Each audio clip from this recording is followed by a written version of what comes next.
one time we've seen him, maybe twice this year. I'm trying to remember back because it feels like we've already been here for about 8 months.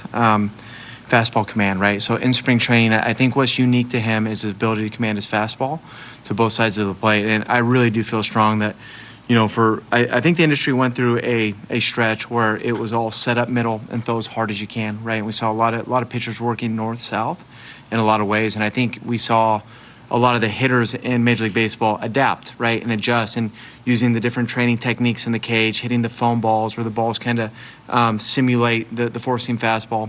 And I think over the last few years, we've seen hitters handle, 96, 97, middle of the top of the zone really well. So I feel like you've almost had to kind of turn the page a little bit backwards and see pitchers that command the fastball to both sides of the plate. And as you kind of look around the league, and we're going to see one today that throws 100 to pretty much one side of the plate and does it really well. Not necessarily just trying to throw it middle and let it rip. So when I think of BY and kind of the limited I've seen him, it's his ability to command the fastball, which is probably unique to a lot of young pitchers.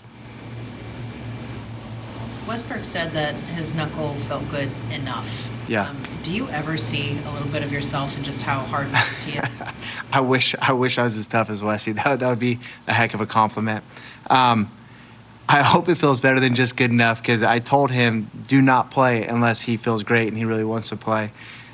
With the off day coming in, the ability to play Friday. So he knows that, and it's a tough kid that is absolutely rotting right now on the bench, not being able to help us out last night, being the game. And he was actually kind of available to go in for defense last night, but I just didn't feel right if the guy slid for a ball and put his hand down on the ground. We set him back another 3 or 4 days, and weren't able to avoid the IL stint that looks like we're going to be able to avoid. So tough kid. Excited to have him in there today. I see Mateo is starting his rehab assignment today. Do you expect it to be a lengthy assignment for him?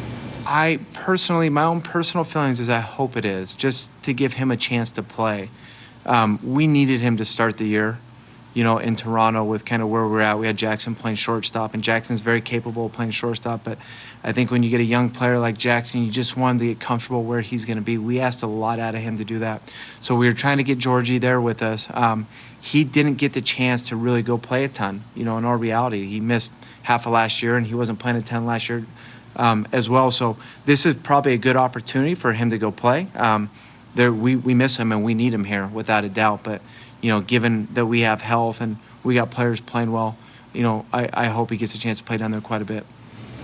Have you, with the trade deadline, 5 weeks away and maybe an uncertain future ahead, have you tried to address that with guys and take an active approach in setting expectations for things? However you kind of approach it? Yeah, I think I'm already thinking about it. I think for me, it's probably going to come out of the All-Star break, right? I don't think it's appropriate to talk to right now with the guys. I'm trying to avoid team meetings, to be honest with you. I had the one in Milwaukee, when I first kind of took over, and, because of the state of how things were going at the time, there were multiple team meetings going on at that point, both with staff and players. So just trying to calm things down a little bit and get away from team meetings. But I do see it as an appropriate conversation coming out of the All-Star break, and I'm already starting to kind of work on crafting whatever that message is going to look like. But it's a part of the business, and kind of with where we're at, these guys, like, the big thing is it can't be a distraction. It can't be an excuse. It can't be something that you lean on. You just got to play. There's guys all across the league that are going to thrive under those circumstances, and we certainly expect our players to do the same.